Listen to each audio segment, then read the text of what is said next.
I think initially when you start out, you think that what you want your portfolio to do, if you're an illustrator, is for an art director to look at it and go, wow, this person is good at making art. But good at making art is not the same thing as making your art usable. Instead of collecting other people's styles that you like or drawings that you like, I started recommending that people collect the types of projects that they would like to work on.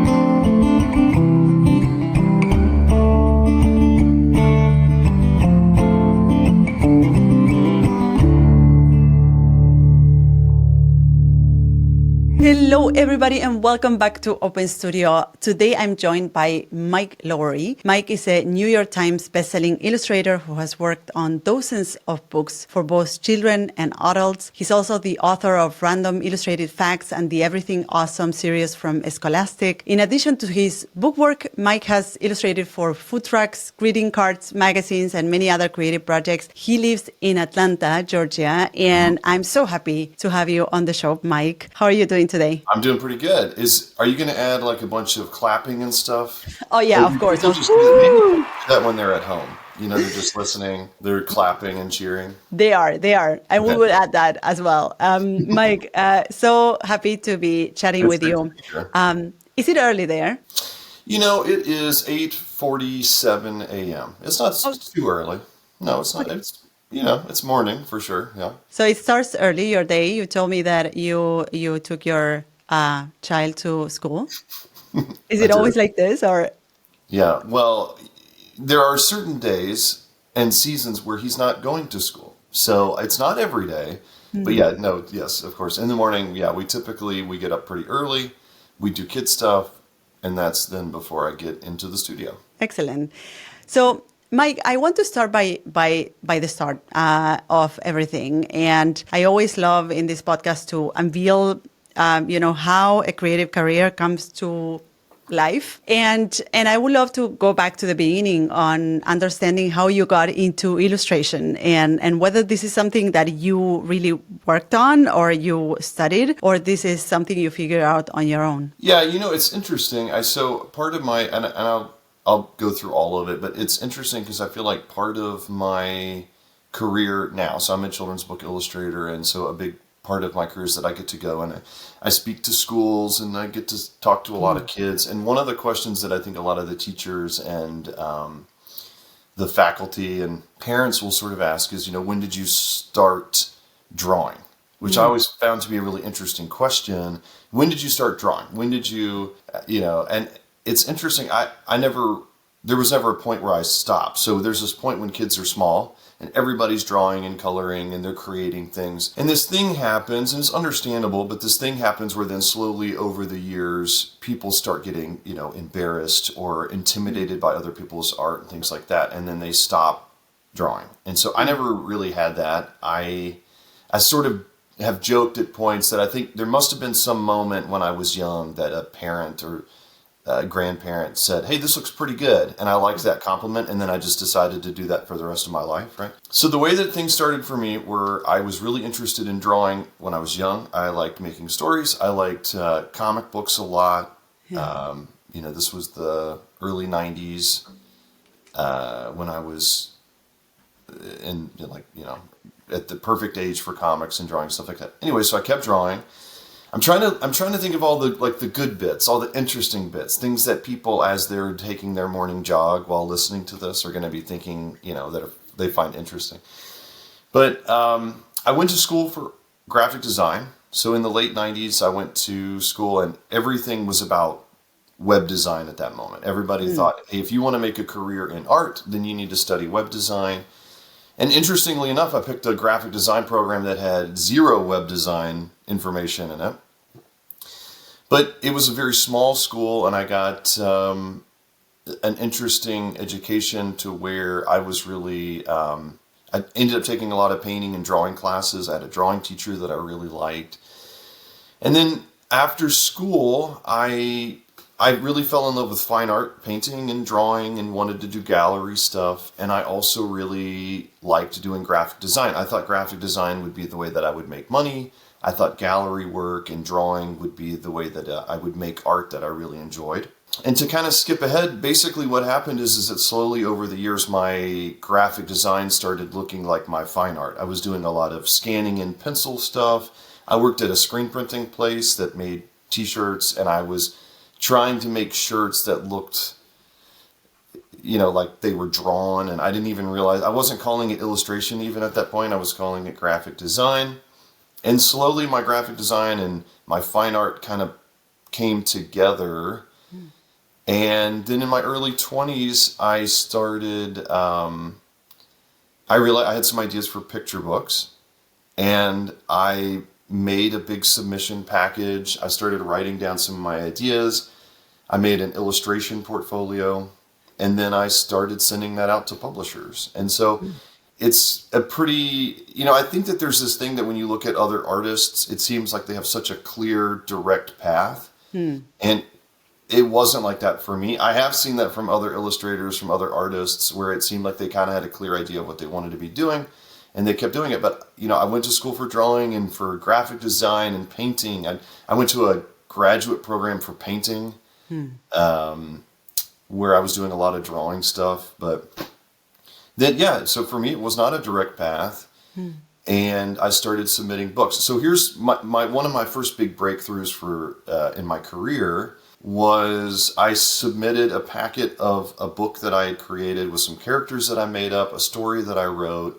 I sent that to a few publishers, and in those packets, I put a little postcard so that if people liked it, they could send it back to me. One of the postcards that I got said, that this isn't the best fit for us. One of the postcards that I got back said, this is not the right story for us, but we like the art. We would like to see more artwork from you. And what I realized is that I did not put the name of the company on the return postcard. So I didn't know who had sent me that. Oh, no. And then someone else responded and said that the story wasn't a good fit, but this was an editor from Penguin, who's now Penguin Random House, but this was from Penguin. And she said, the story's not a great fit, but I have another story that I'm working on. I think that you would be a good fit for. Would you be interested in illustrating someone else's manuscript? And that was for a book that I did, maybe 20 years ago now, 18, I don't know. It's been a long time ago. That was for a book called Gingerbread Man Loose in the School. I might be way off on the year. Maybe 15 years ago. It's been a long time ago. It was a book called Gingerbread Man Loose in the School. And someone else wrote it. Laura Murray wrote it. It's a great, very great book. I felt very lucky. So they asked if I'd be interested in illustrating that book. And I said, yes, of course.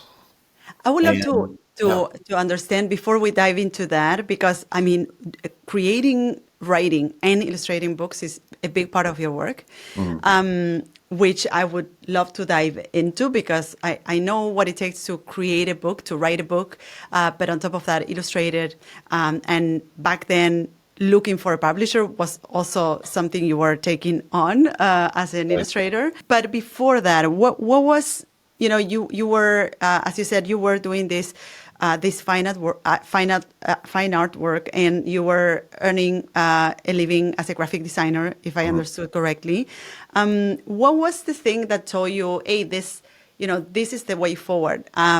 Was it in a specific, or was this a specific project or book that you created that you thought like, hey, this is pretty good, and I'm going to try to get it published? Or was it encouragement from other people who had seen your work and told you like, hey, you have to find a publisher for this? What was the thing that made you go down that path? Well, I think, so to clarify one thing, I guess I kind of skipped that. At the same time, right after college, I actually started teaching college as well.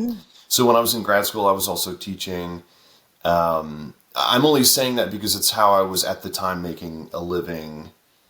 I don't want it to make it seem like I just would sit in a studio and look out the window, and deer would walk by and I would get inspiration from this or whatever. But I was working full time and I was doing freelance graphic design at the same time. And I think that what happened is that I realized that a lot of the things that I was drawn to the most in art Which again, even then, I didn't go for an illustration program at that time. I never did. But I was really drawn to the storytelling part of it, which you will see in everything that I create is that I am trying to tell some sort of story. I want the person who's looking at it, which is something that I can look back on my career and realize now it's not something that I understood for a very long time. But even the sketchbook stuff that I'm drawing, I'm realizing it's about collecting the story much more than it is about the actual rendering of the art. So even in my sketchbook now, a lot of the stuff that I'm doing is just very immediate. I will pencil some stuff out, but I will just go straight to ink, just trying to collect this story, this thing that happened. So I think what happened early on is that there was a point where I realized the clearest form of that for me was picture books, children's books, because that was art connected to or combined with directly a story that was being told. So what I would do is I started realizing that, and I would go and I would sit in it was a store called Borders, which is now out of business. But it was a massive bookstore, and I would sit in their kids section, and I was this early 20s guy who would like work through the night, and then I would go sit in this children's book section, like Hair Must, or whatever. And people would walk by and they would like put their arm around their child and like escort them past me, so but I would sit and I would kind of read through it, and I didn't read any books on how to make picture books at the time and didn't take classes on it, but I sat and looked for a long time, and I did it more there than even at the library. And so I would sit and look at some of those books and kind of see what other people were doing. And eventually I feel like I came up with something that I thought would be a good fit for one of those publishers. Not me just trying to make some random thing that I just liked, but I was really thinking about what these publishers were looking for. And Oh, that's cool. I just want to go a step back, and what you are actually doing there is a research of what does the market need, or what are these publishers actually publishing, or what are the stories getting published here. And once you found, I guess you found a pattern, and then you came up with the story yourself, which was a story about. well, it was not good. And I think that the publishers were always really diplomatic in the way that they told me that it was not good. So they were all very politely saying, and there's an editor that I've worked with now on that first book, her name is Susan Cochan. We've worked together we are still working on books together. And let's say within the last couple of years, I saw an email that she had written to me from that initial submission package, and basically said something along the lines of, Mike, you are not a gifted writer. No, that's not true. She said something along the lines of, that this isn't the best fit, but I would love to see more, that type of stuff. And it was just it was a story in the way that you initially think that a picture book works. So I think a lot of people think, and we could have a whole separate conversation about this, so I'll skip over it. But I think a lot of people who don't really look at picture books and don't sit and research them and dig into them and study them tend to think that picture books do a certain thing. And it's almost always, here's a character, they don't do the thing that they're supposed to do, they learn a lesson, and then the story is over. But, picture books don't really have to do that. They can do it sometimes, but anyway, so. Excellent. We're going to dive, this is a perfect hook. We're going to dive into this later on. Perfect. But for now, we are going to dive deeper into the bookmaking, because you have made a lot of different books in your life. How many have you published so far? Well, it's more than 80.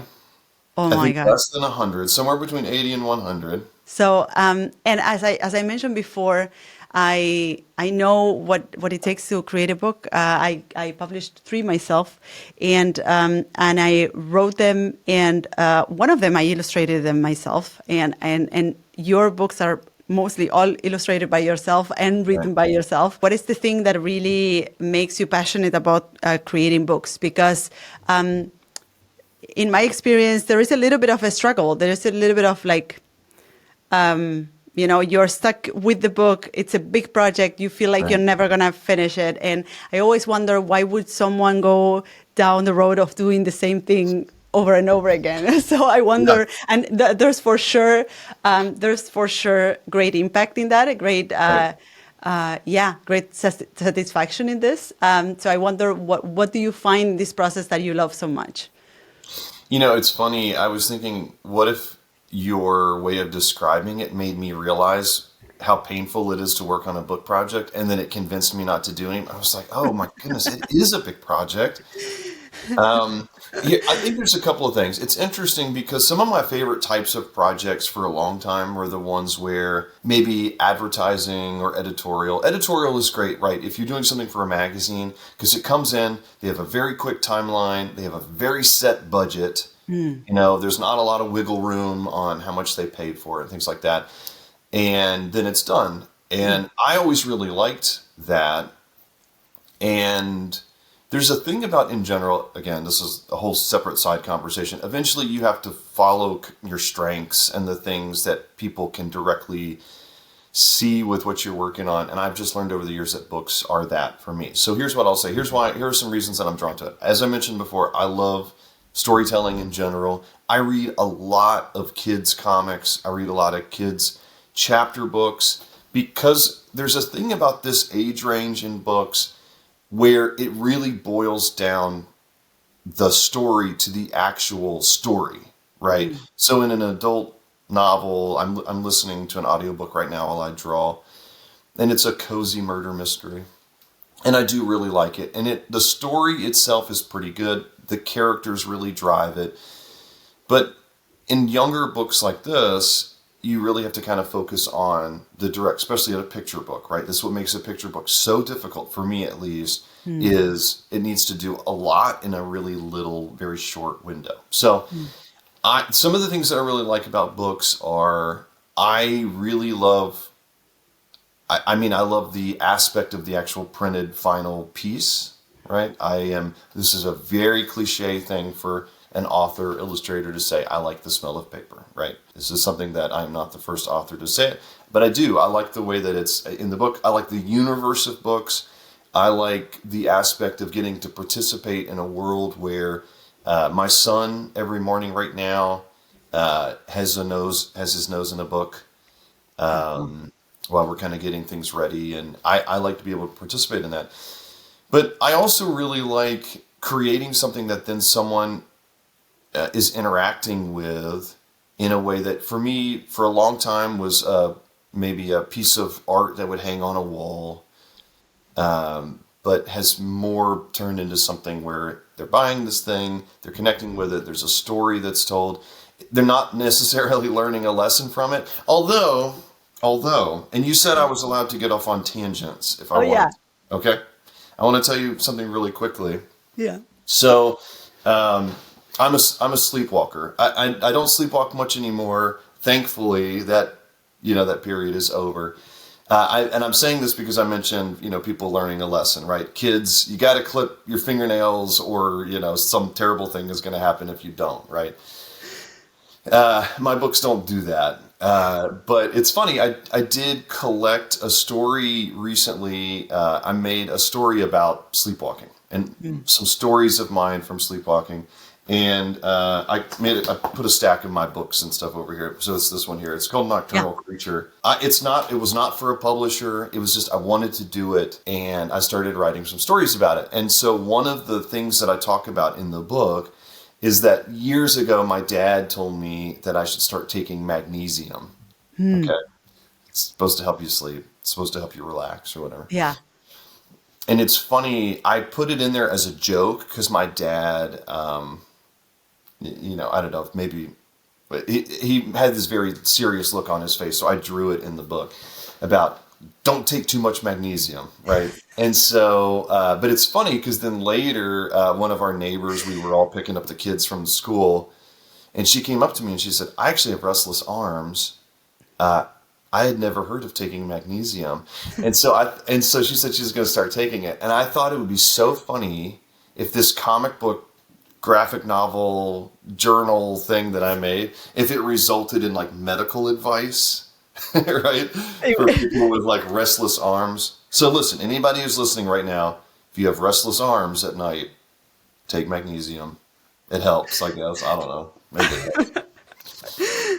So I think it's really interesting that that in a way what you're describing is that you in a way follow or you work on things that you really appreciate yourself. So it started all by you appreciating books, by you appreciating how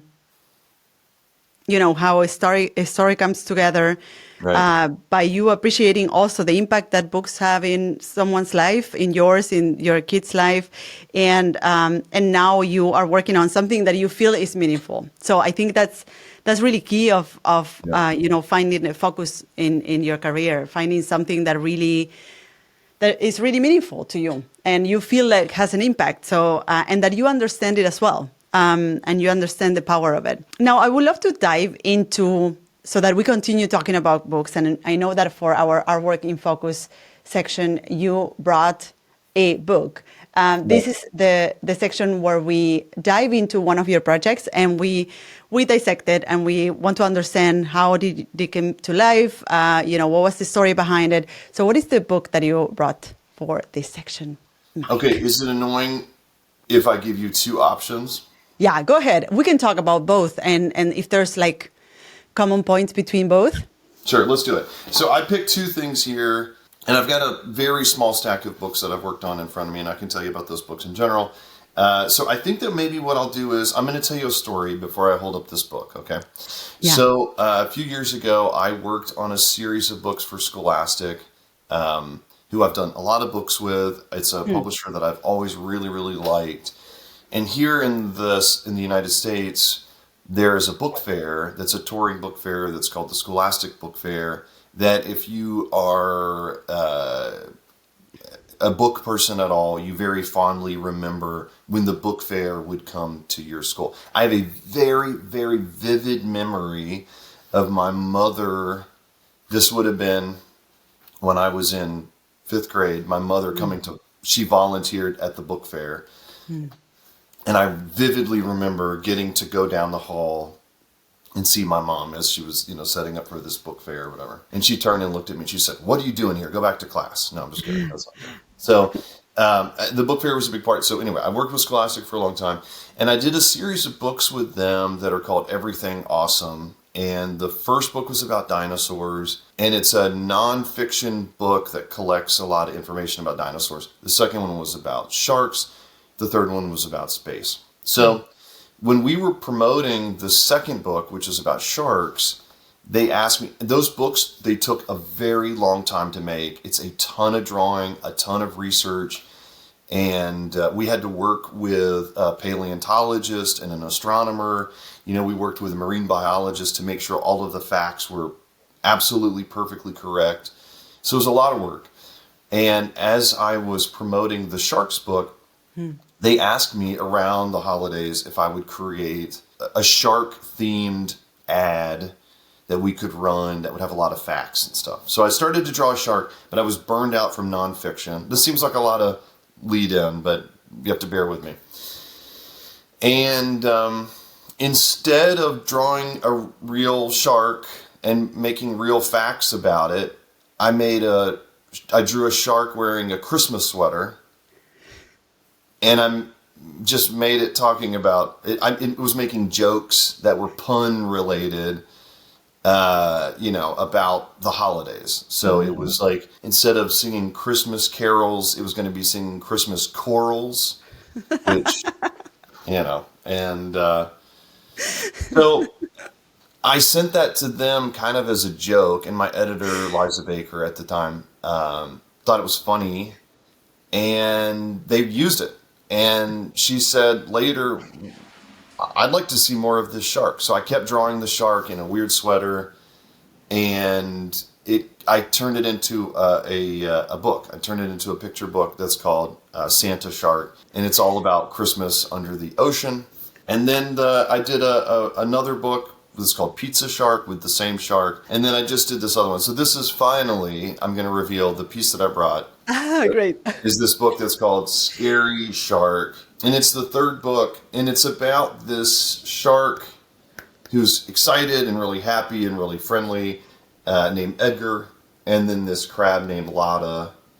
Lotta is always a little skeptical and not sure, about things, and Edgar tends to be really excited. So I that's love it. So those two are always in the scene, or they are like yes, pals that have conversations and they do things. right, right. So I kind of told you how the thing became a Yeah. thing leading up to Yeah. me showing it, but yeah. So this is Scary Shark, and this is something that I do a lot actually. If Mm. I look, hey, you're the interviewer, but I feel like I'm just talking. You told me. Listen, you told me before. No, I love Listen, if it. you This guys is are what we listening want to right hear. now, Martina told me beforehand, and that I was allowed to just go off People, on you can tangents. blame me for all the talking here. So it's one of the things that I do a lot. Let me just say one quick thing, how I came up with this whole thing. So you saw that I basically just took two things that I was working on. So I had this shark.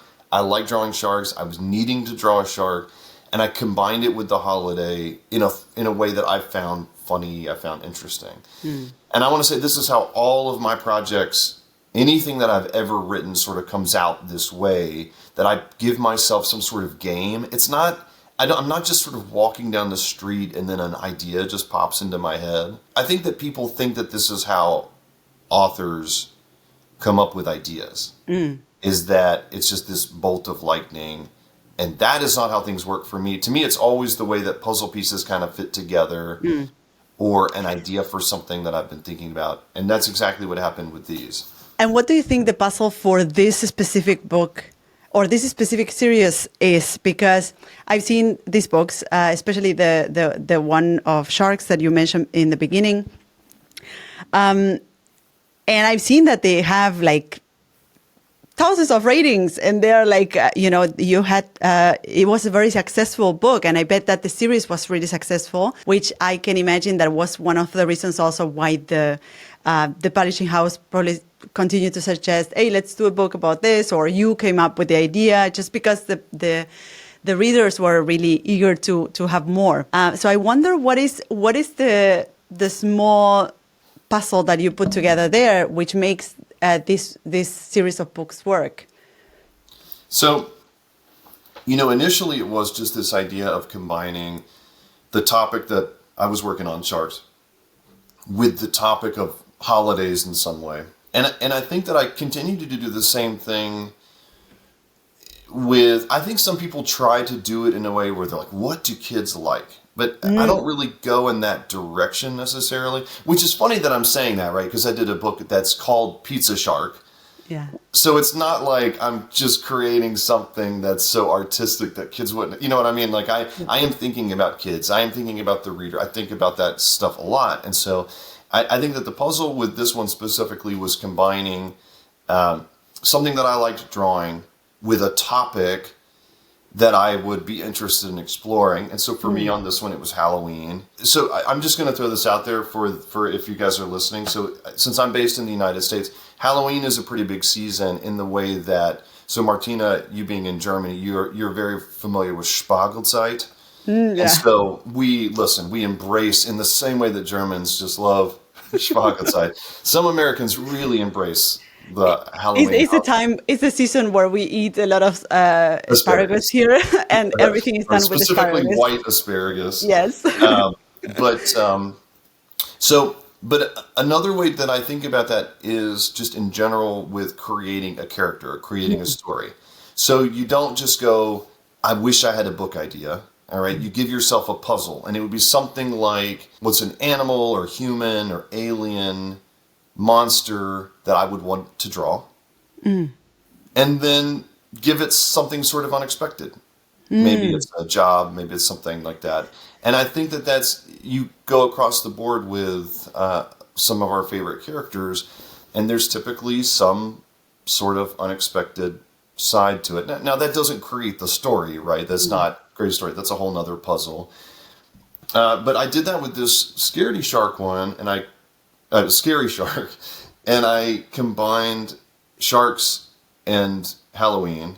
And so the way that I started this story, before I came up with what are they going to be doing, what's the narrative, what are they going to say, I just sat down and wrote out everything that would sound like Halloween and anything that would sound underwater, right? So some of the things that I came up with were puns, which my picture books tend to have a lot of puns. And so there's a section, for example, where some friends show up and they're all at the door here. Let me see if you can see it. And these were some of the first things that I wrote down, which is something like clownfish is a type of fish. So it's combining clown and fish. Starfish. And so I had a star that dressed up as a rock starfish. And anyway, sand witch. I don't know because, sand, because of the ocean. So I wrote that kind of stuff down. And then you kind of start putting the pieces together and you start kind of thinking about what the characters could do. And anyway, so that was sort of the puzzle on that one.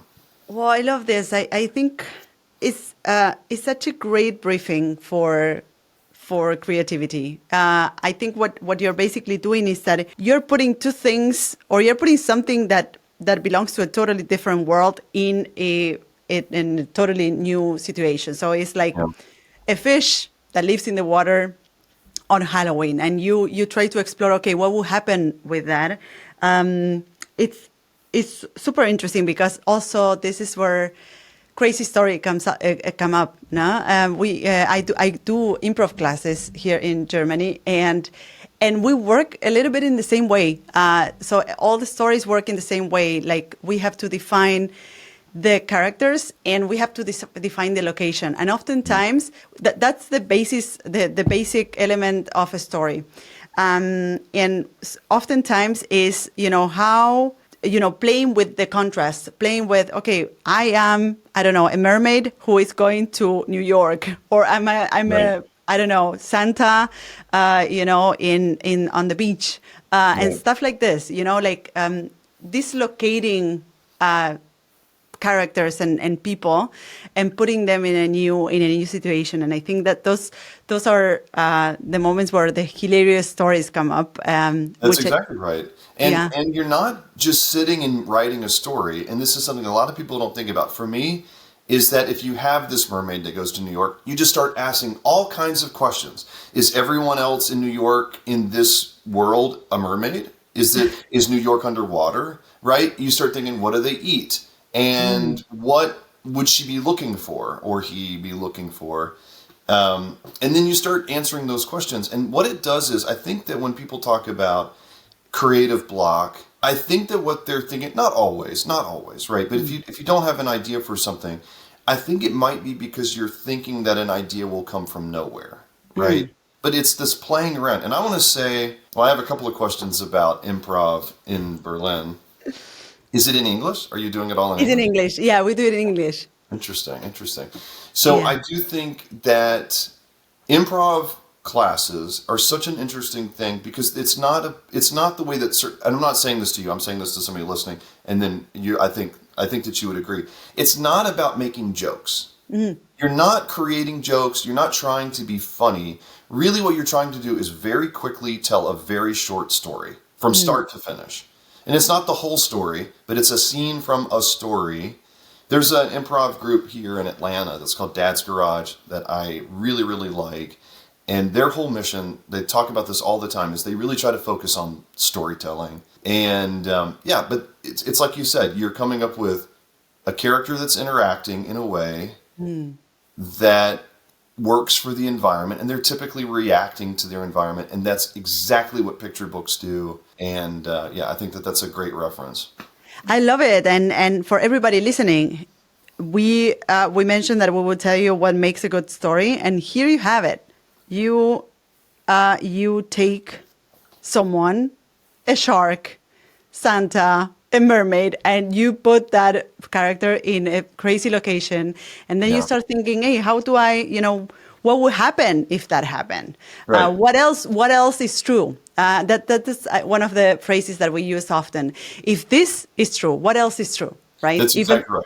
Yeah. And it doesn't have to be, and I want to make it really clear that it doesn't it's typically not a weird and crazy character. Usually, the more relatable that character is, Hmm. the more likely that the story will make sense and not just be silly, Hmm. right? And I think that it is tempting at points Hmm. to tell a story that sounds big and silly and weird. And weird and big and silly things can happen. And that's the great thing about cartoons and animation. That's the great thing about a picture book is that big, crazy, a woman can eat a fly and then the fly can eat all of these things. But there, also if the character is believable and likable and interesting, I illustrated a book for Mac Barnett that's called Mac Be Kid Spy. And the thing that I love about, I really do genuinely like those books. And one of the things that I find the most compelling about them, they are written funny, they're very smart, but also the kid in the book is a very normal kid. He becomes a spy, but just out of happenstance. And there's something really, he at some point gets very scared in the book and he cries. There's a point which is kind of small, but he's never smarter than a normal kid. He's never stronger than a normal kid. He's a very normal kid that gets put into very extreme, very interesting circumstances. And I think that that's something that a kid's book can do that's really great. That's good. What are the things that you would change from this book that you just published? Some things that I would change about it. Yeah. Yeah. It happens that Well, you finish a project, you ship it, and oh, you look back to it and you think like, oh, I would do that differently, or this spread is, I don't know, the color, or I would just change this part of the story or this pun, whatever. What are some of the things that you would change? I think it's an interesting question because 90%, so this isn't true for every illustrator. 90% of my work on a book is the planning. 90%. 10% is making the final art. And if somebody listening right now said, "Oh yeah, it looks like it," listen, that's rude. Okay, be nice. All right, be nice. But so because of that, what I mean by the planning, I mean is if it's something that I wrote, then of course the writing, but then the sketching and the planning and for me the sketches. It's funny because publishers always give you a shorter deadline for sketches because they should go faster, and then they give a much longer window for final art. And I never need that. I always need the sketches to go way back, and then the final art it takes less time. And the reason I'm saying all that is I don't think that that's typical. I think that there are people who their illustration process takes a lot longer. Hmm. And so I think because of So that, I'm able to just to work up. just to understand it, when you speak about sketching, you speak about this like a storyboard. How do you create that storyline? You have this storyboard with small sketches, and that is what you show to the publisher, or how does this look like? Yeah, so it depends on the book and how many times that I've worked with the publisher. But typically, when I'm talking about sketches, I'm talking about for me what will go on each page. And so it starts with after I've written the manuscript or I've received the manuscript from someone else. Then I'll start doing blocking, is what I call it, which is where I'm cutting into the manuscript what will go on what page. So Mm. I'm separating it into how many spreads there need to be, um, and what actions will and what text will be on what page. And then after that, then I'll start sketching it out. And if it's a new series, I might be sketching what the characters look like. So right now I'm working on a book for a publisher that I've not worked with this editor before. I've worked with the publisher, but not this editor. Mm. And it's a book. I mean, I'm just now working on it, so I'll just say lightly what it's about. But it has some characters in it that were written that they sound like they're humans. Mm. And I didn't want to make it humans because I want to make it to where as many people as possible can look at the book and relate to it. Yeah. So if I drew a guy that looks like me, it might feel very specific. Yeah. And so instead I made it this family of bears. And so that one in particular, I didn't even send them the sketches for the whole book yet. I just sent them 2 finished pages so that they would know what it looks like. I'm kind of jumping out of turn a little bit. But typically I will make sketches of the characters. I rarely will send a publisher just a floating character on its own because it makes it very difficult to know if that's a good fit for the project. So typically what I do is I make a lot of sketches for me, and then I find a character that I like, and then I sketch it into the scene, and then we'll show them that. I will show them what two spreads looks like. And then once the character is finished, I'll finish sketches for the rest of the book. Those will get approved, or there will be changes that will be requested from the publisher. And then from there, I take it to final, depending on the publisher, typically final line art. So they can approve that before I color it, and then I'll take it to final color and add in any texture and things like that to make it the final artwork. That's great. So I wrote a few steps. First, you have the manuscript. Yep. Then you have this blocking process, which is where you divide the manuscript in spreads. Then you illustrate two spreads with the characters. Is that correct? You get that approved by the publisher. Right. You then, once that is approved, then you go on to creating the sketches for the rest of the book. And once that is approved, you go on to the final line art and the final project, or the finals. Yeah. Excellent. And all in all, is there a specific or a rough time frame for this, or it varies according to the publisher? You wish, right? You wish it would be like, okay, it's 15 days and that's it. Yeah, I do all of my books in 15 days. So I give myself a little over 2 weeks. So it really depends, and the writing part for me, who knows, right? Because I don't pitch the book. I mean, maybe that's another thing to talk about, but the manuscript is fully written when the book is sold. So then that's all, the timeline gets broken up in that way. So the timeline tends to be about final art. So yeah, it really depends. And some chapter books that I've worked on, there will be, the timeline might be way shorter. That Kid Spy book that I mentioned earlier, after the first book came out, it was on a bestseller lists and things like that. And so they wanted to hurry the rest of the books a little bit. And so I had to work a lot faster on those, just a few months. So it can range from 2 months to perhaps a year. Yeah. So the first, that Gingerbread Man Loose in the School book that I worked on years ago that I mentioned earlier, I would say from the time I got the manuscript until the time that it was gone from my desk, it was probably 2 years. That's not typical. That's the longest I've ever had a project in front of me. Yeah. And then once I submitted it, I think it was probably another year before I had it in my hands. And that stuff's kind of changed a little bit.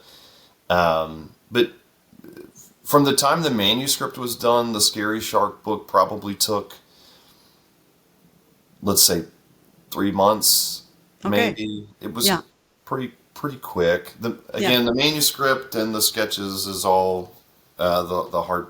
In my opinion, it's the harder part, and the final art is the part where I can put on a podcast or an audiobook and listen to a cozy murder mystery right while I'm drawing, and that's easy. That's relaxing. That's cool. So, and I'm thinking, now that you have done many books, I guess you are working with an agent, I guess, or with a publishing agent. Mm-hmm. Is that correct? So, that's right. Right. And what's the process? I'm just thinking, or putting myself in the position of someone listening right now who has no idea or experience whatsoever on how to publish a book, and thinking, okay, where do I start if I want to publish a book? First, I have to have this idea, because all these steps that we just talked about are when you are already executing the project. But before that, there's this stage where you are looking for a publisher, or you are putting together the manuscript or the idea. Right. We touched on the idea before, which is like, okay, how do you come up with a story, which is this finding this contrast between a location and a character.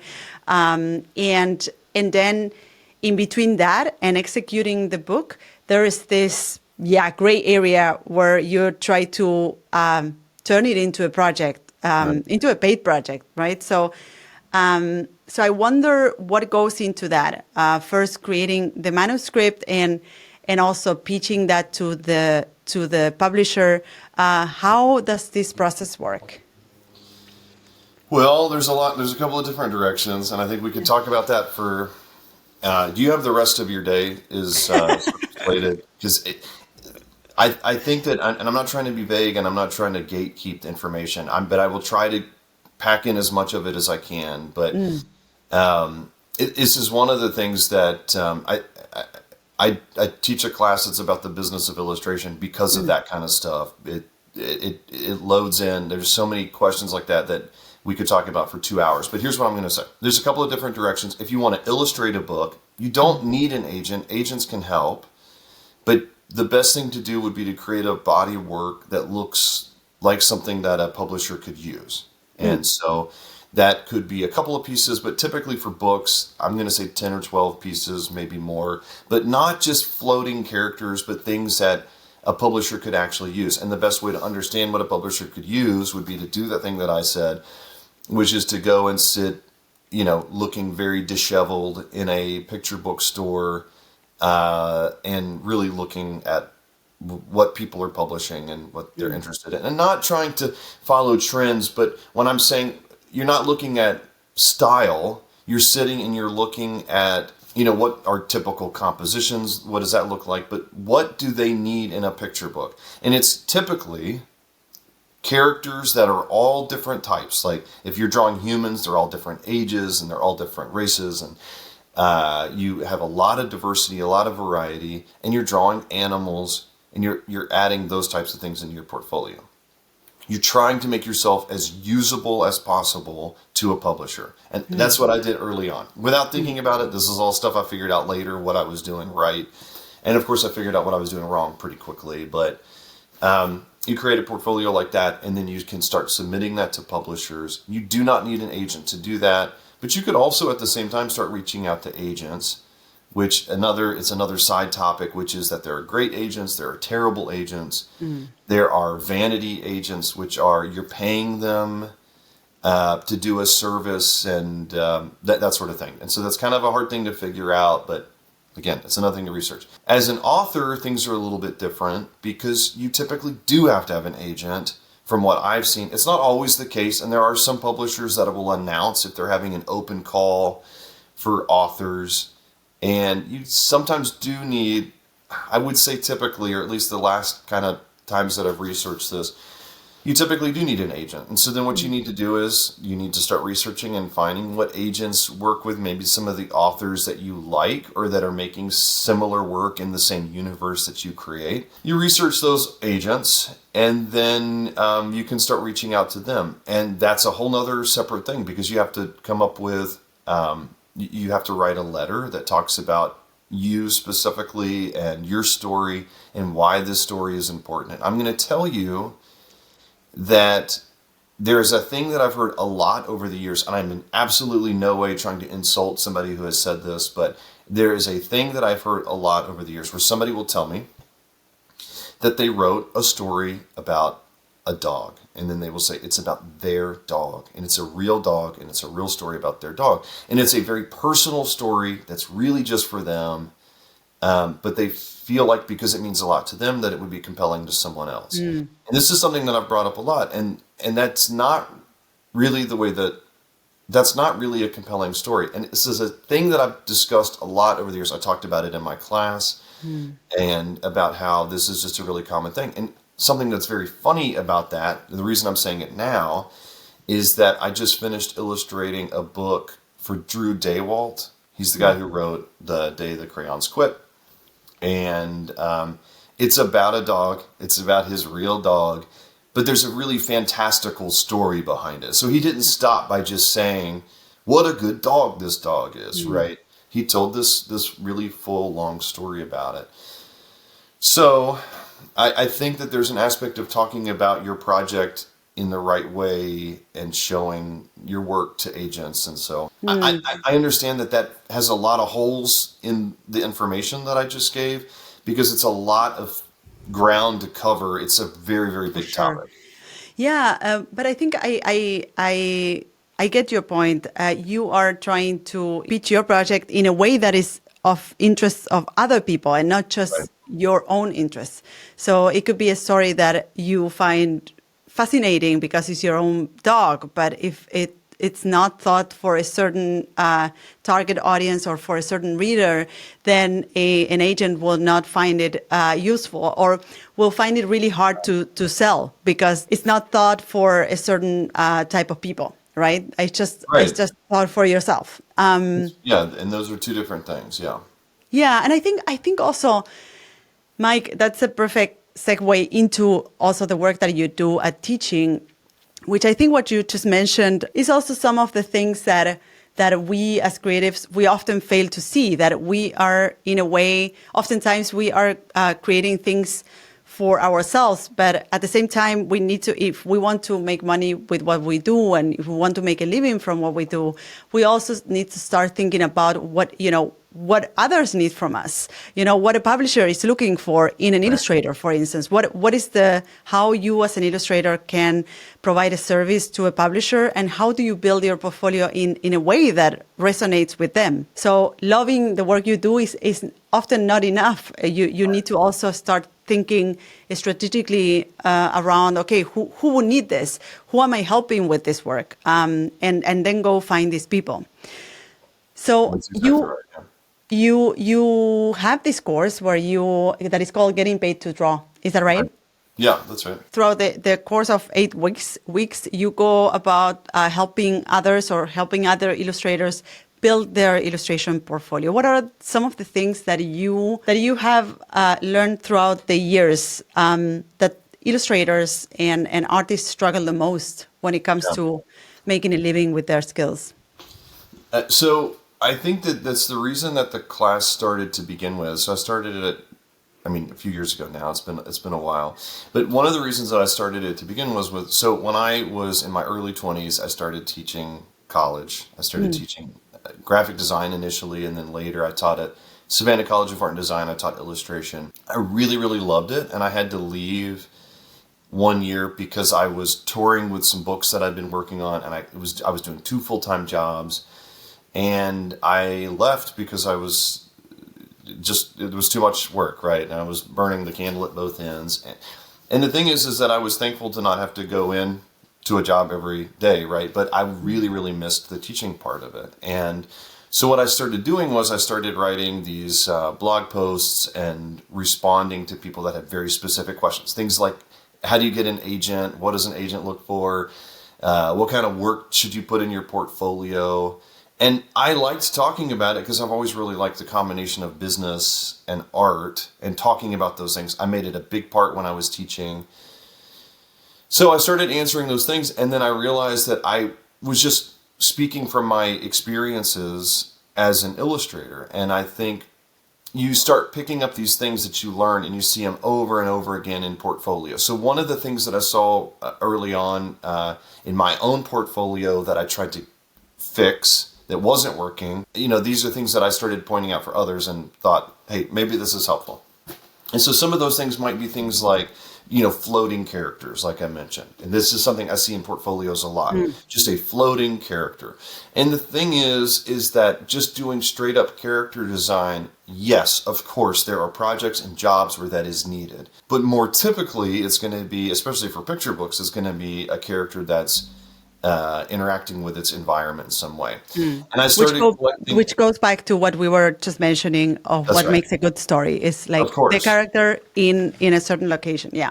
And so then an editor, an art director can look at that piece and they can see exactly, oh, I can see how I could use this, right?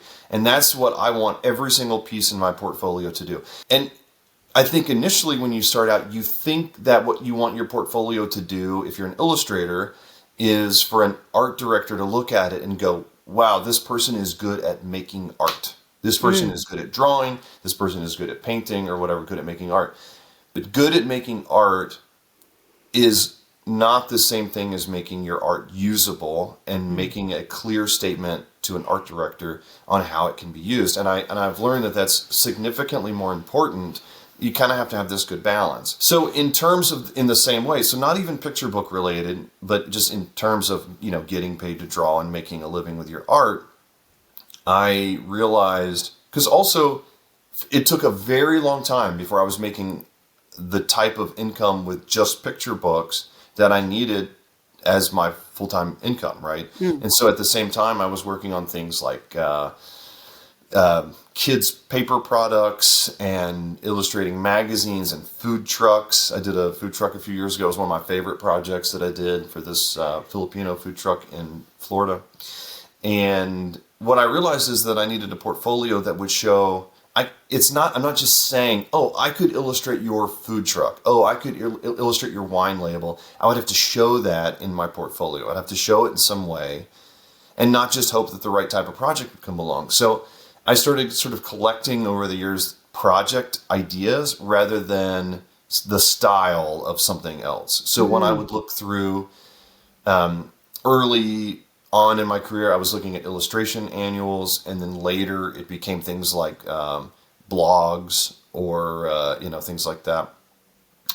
And then, of course, later Instagram and that sort of thing. But instead of collecting other people's styles that you like or drawings that you like, I started recommending that people collect the types of projects that they would like to work on. So again, not just picture books, but things like maps, illustrated maps. And illustrated map is a great example because that's another one where you can get really specific about it. I'm not just saying like, oh, make an illustrated map of Berlin, right? Instead, make an illustrated map of this one festival and where the different stages would be and that sort of thing, all right?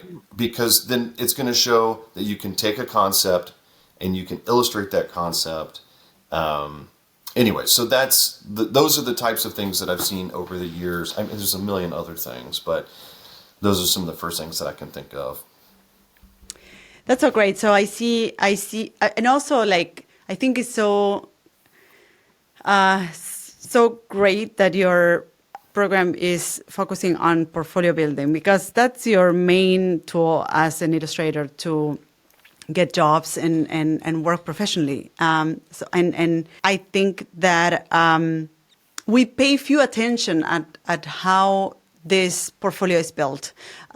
We focus more on just creating the art that we love and that interests us.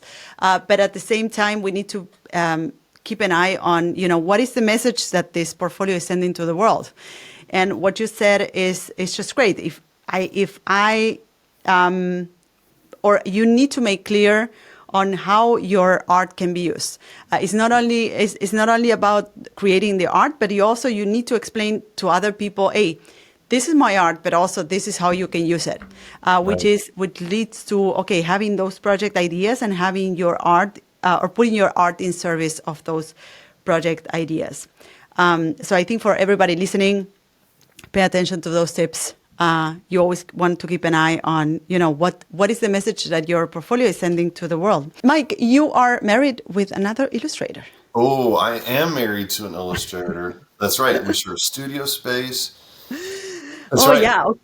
And how does that influence you? Because I'm married to an architect. The work that we do has a touch point, but it's still like we do two different things. I'm an entrepreneur. I have my own company.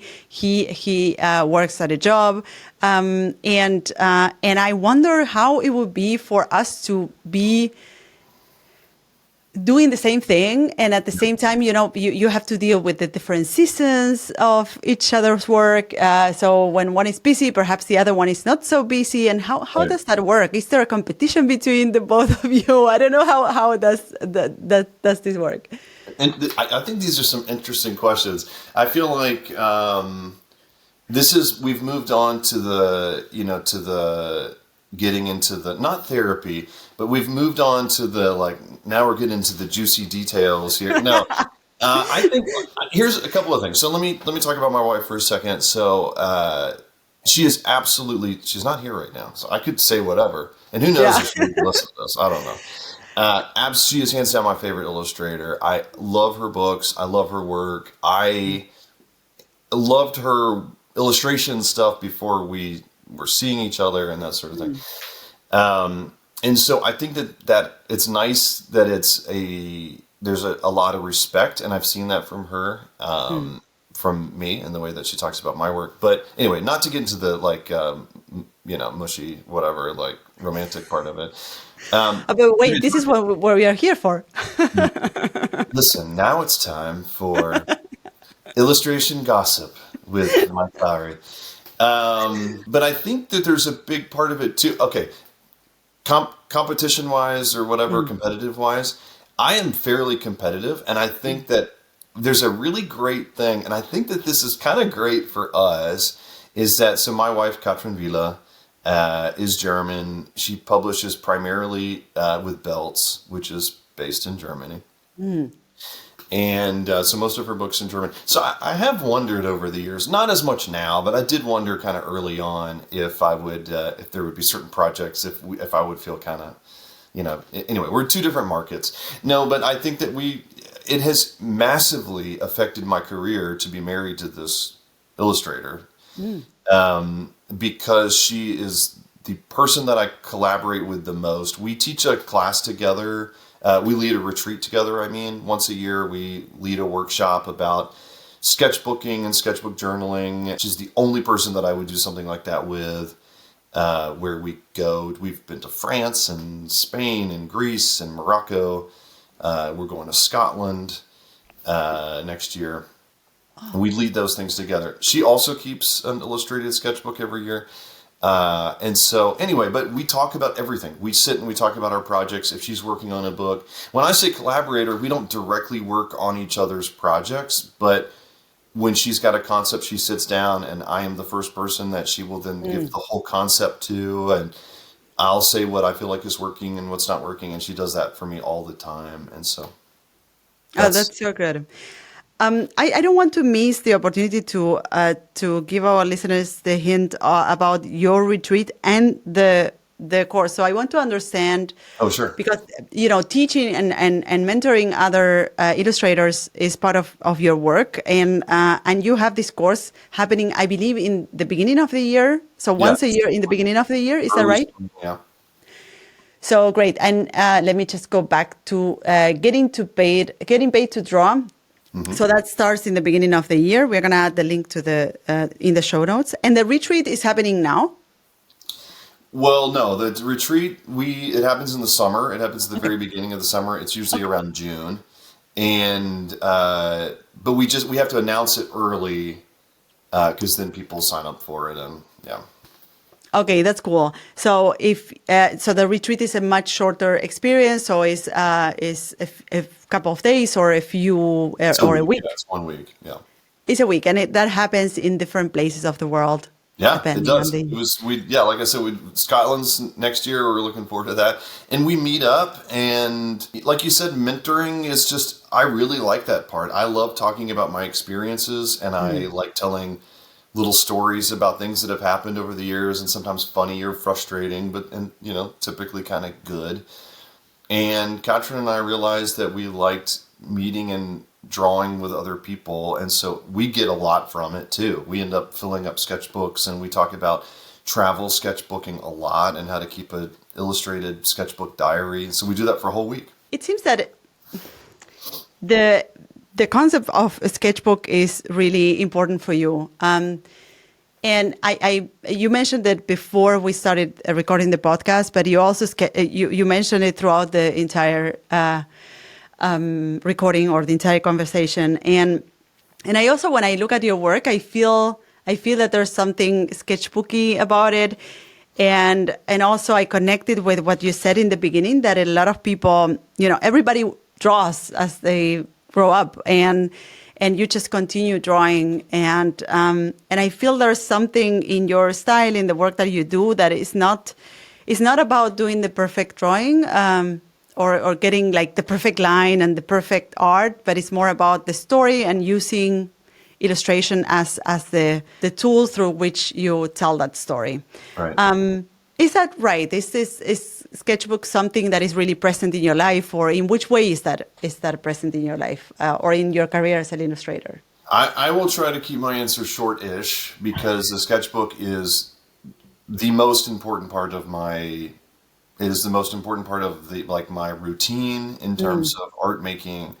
I have been keeping a sketchbook now since 1998, whatever that works out to be in years. I was 3. That's not true. Anyway, but I started keeping a sketchbook a long time ago, and the way that I've used a sketchbook over the years has changed. But the thing that I got from it is I found the way that I like to tell stories. Here's something very specific about me that I learned from a sketchbook. So people talk about style. I tend to say voice because it's less about style. You tend to think that it's a specific way of drawing characters or something.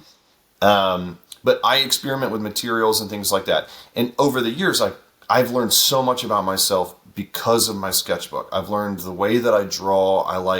I've learned not even just storytelling, but I've learned something as specific as I like making diary comics in my sketchbook where we travel a lot. And I'm really lucky and very thankful that I get to travel a lot. And I've learned that one of the things that I like to draw is these travel drawings, but I like to draw these little comics and things where I look a little foolish in them, So it's not always that, but you learn these things. I'll make a comic about, there was a day that I went up to New York and I was pitching a new book series that I was working on, and the meetings just went really great. And that night I remember walking in the West Village or whatever, and getting a slice of pizza and just feeling like I've worked so hard. People love this book, and I was eating a slice of pizza on I the deserve street. this pizza. I deserve this. I own this town. No, I'm just kidding. But I'm eating this pizza, and I was feeling great. And I looked down and I realized that I had dripped pizza grease all over my pants and shoes, like directly, like all over just a total mess. And I learned these kind of things, that this is the type of storytelling that I like because of keeping a sketchbook. I'll tell one quick other story, which is that early on in my illustration career, I was working on a project for a magazine. I did some sketches. I showed them the sketches. They said, "Great, let's go to final art." And then when I went to final art, I was using Photoshop and Illustrator to make this real digital looking, what I thought was final art. And I had this great feedback from the art director at that point that said, "Mike, this is great. We're going to use it, but I want you to know we loved the sketches.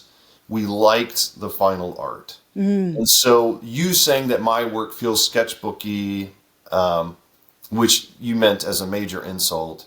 No, I'm just kidding. That's not. But you saying that when you said that my work looked too quick and junky, I think was the word that you used. No, but you said sketchbooky. I'm going to say this is something I've thought about a lot over the years, is that even if I draw in Procreate, which I do a lot, even if I draw in Procreate, I want it to look like it was sort of quickly done, but I want it to look like it was made by hand. So I love it, but also I think it's so encouraging for someone listening to this, because I hear this a lot as well. I also run programs in letter drawing, and the number one thing that comes up is this thing of like, I don't know how to draw, and I always say, like, everybody knows how to draw. My 7-year-old can grab a pencil and just draw on a paper, and that's all you need to get started. But the thing is that, as you mentioned before, we start, in a way, as we grow up, we start pretending to do something else with the drawings, or we start pretending something more from those drawings. And what I love about your approach is that you don't need to have that polished look to a drawing or to an illustration to become a professional illustrator. You can still be sketchy and sketchbooky and rough and still tell the stories and still have your own voice. So I think it's really encouraging for someone listening who thinks like, well, I look at my sketchbook and everything is like, in a way, it feels unfinished or not polished, but perhaps it's not necessarily what you need to make a living with your illustration, or to become a professional illustrator. So I love that approach, and I love that the sketchbook had has taught you a lot of things about yourself. I always say this, that is like, building a career as an illustrator or a designer and building a business around your creative skills is a lot about understanding who you are and what you like doing, what are the things that you're good at. So there's a lot of personal work that goes into this. Sure. Into this business specifically. And I think Sketchbook is such a great way of documenting that. For sure. And you have it all there. And probably you have a lot of different stories that you can pull out from and create books and build a portfolio out of. That's exactly right. Any idea has come out that I've ever done has come out of a sketchbook. And even bigger than that for me, or not bigger, I mean, bigger personally, but not as big career-wise, but also just there's this aspect of it's collecting these little pieces of every single, not every single moment, but collecting these pieces from each day that's in to look back on. And yes, I do have photos from trips that we've taken. Yes, I do have photos from my kids as they've grown up. But there's a pretty big difference. I mentioned to you early when we talked, before we started having the conversation, I mentioned that I recently dropped off our oldest at college. And yes, I have the picture of the waving farewell, right? But I made a drawing later about floating around in a bookstore with my sunglasses on. You can imagine why, right? And those are the kind of things that, like, collecting that stuff, you're not going to have photos of it. And it's my journal. It's this thing that is collecting. It's a really great way of looking back and remembering pieces from just even really small aspects of life. And I want to say one quick thing about that, which is I talk a lot about keeping a sketchbook journal, and I don't say travel sketchbook or something, because that makes it sound like you have to have this big thing that's coming up. And a lot of my favorite drawings, I'm going to tell you this, and this is going to be incredibly boring for you all, which is the point, but we went to the farmer's market the other day, and my son got a snack. Katrin and I were still getting our food. He went and sat down, and he found a shady spot under a tree, and he just started eating his snack. And it's very, very small. And I did a drawing of that moment because I'm just trying to collect these little pieces of things that are so, to me, so meaningful. And it's the whole point, right, of all of it. And it might be you're sitting and waiting at, for something for your driver's license or something like that. And then you just make a little note of it. And anyway, that stuff to me is really important. That is so great. I think also it goes back to what we were mentioning before, what you were sharing with us before, what makes a good story. And all of this little, zooming into these little details is oftentimes the thing that makes a story. And we tend to think that it needs to, this grand thing needs to happen in order to be an interesting story. And oftentimes it's those little details that everybody miss and you collect in that book. Yeah, for sure. So I love that concept. Mike, we have many illustrators listening to this podcast right now. So for someone listening right now thinking, okay, I want to do what Mike does. I want to make a living out of drawing. What is one thing you will tell them? Well, look, we've talked now for a little while. And I think that I'll reiterate some of the things. If it's about illustration, then I think keep a sketchbook. It's incredibly important. It's a great way of clearing out your brain and all these other things. And it doesn't feel natural at first, but give yourself 20 minutes a day. Start 4 days in a row. See if you can do 4 days in a row. If you can do 4 days, then try and make it 8, 9 days. And it might just be making notes some days. So I think keeping a sketchbook is a big part of it. And then in terms of getting work, I think creating a portfolio that has diverse types of projects in it that show that what you're capable of rather than you describing it. And I think that those are big, I don't know. You said one thing and I said two things, and I'm now already trying to think of other things that, but I think that those are two really big things. Two things is good. And I think the portfolio is a big piece of doing the rest, which is, making a living as an illustrator. So, Right. Mike, thank you so much for this. Before closing the episode, we normally play a game, Okay. which is called Double complete cop. the complete the sentence. So Okay. I start the sentence and you complete it. Are you ready? I mean, I couldn't possibly be ready for. I mean, this seems like ultimate. Okay. Yes, I'm ready. So creativity means, this Uh-oh. one is deep. Oh, that was the whole thing. Creativity Yeah. means, and then blank. Yeah.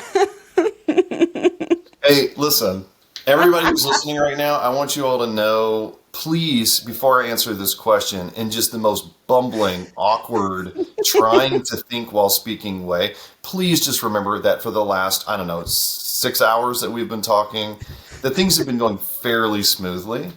And now I'm going to answer the toughest question I've ever heard. You're going to ruin it all. Describe to me, what is life? How does life mean? Okay. Creativity is, I'm going to say it, I think for everybody it's something really different. So I'm going to say creativity to me, I don't know. I want to say storytelling is creativity for me. I love storytelling. I like hearing stories. Listen, I'm going to tell you something. You said fill in the blank, and now I'm like, here's a side story.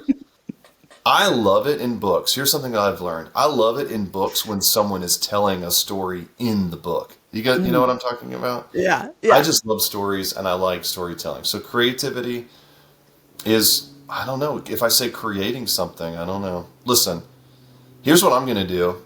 I'm going to think about this for the rest of my life. And in 18 years, which hopefully is longer, but whatever, I will get back to you on what I believe is the most concise and succinct version of an answer to this question. Very good. I'm going to be waiting for it. On my desk, I always have. Oh, I see. There's multiple fill in the. Okay. This one's much easier. Okay, on my desk, I always have a pencil, a sketchbook, typically an iPad, and those are the big ones. Good. I cannot live without. My family is pretty important. My family is the important, real answer, and I can't live without. I would put sketchbooking is in there, and then maybe I don't know. Coffee is kind of nice too. I could live without coffee, but it is nice. It's better with. Yeah, If I weren't doing illustration, I'd be. a dentist. You knew that one. You have it pretty Locked clear. and loaded. I've thought about it. Yeah, a Much dentist. better than creativity. What creativity is. How do you feel about a butterfly's whispers? I guess I feel great about it. Thank you so much, Mike, and also for having this conversation with me, for answering those questions. It's been great just to chat with you. For everybody listening, where can they find you? So I am at MikeLowery.com. And then the class that we've talked about is called Getting Paid to Draw. We just talked about it a little bit, but it really is, it's the chance where we talk about business stuff a lot. We talk about it for 8 weeks, and we talk about building a portfolio and style and all these other things. And that's Getting Paid to Draw. And that's also where I post journal entries where I'll talk about, different illustration related stuff. And then on Instagram, Mike Lowery Studio. Excellent. We're going to add all of these links to the show notes so that everybody can find you. Thank you, Mike, again, for such a fun conversation, insightful about all things illustration. I hope you have a beautiful day. I hope you have it. Well, your day is it's a little later for you, but yeah. I'm wrapping up now. Literally, thanks so much, the episode and the day. So, Right. Well, thanks so much for having me. It was good. It was fun to talk about this stuff. thank you, Mike. And thank you, everybody, for tuning in. See you on the next episode of Open Studio. Bye-bye. 2 things that I'll say. Mucho gusto and schön dich kennenzulernen.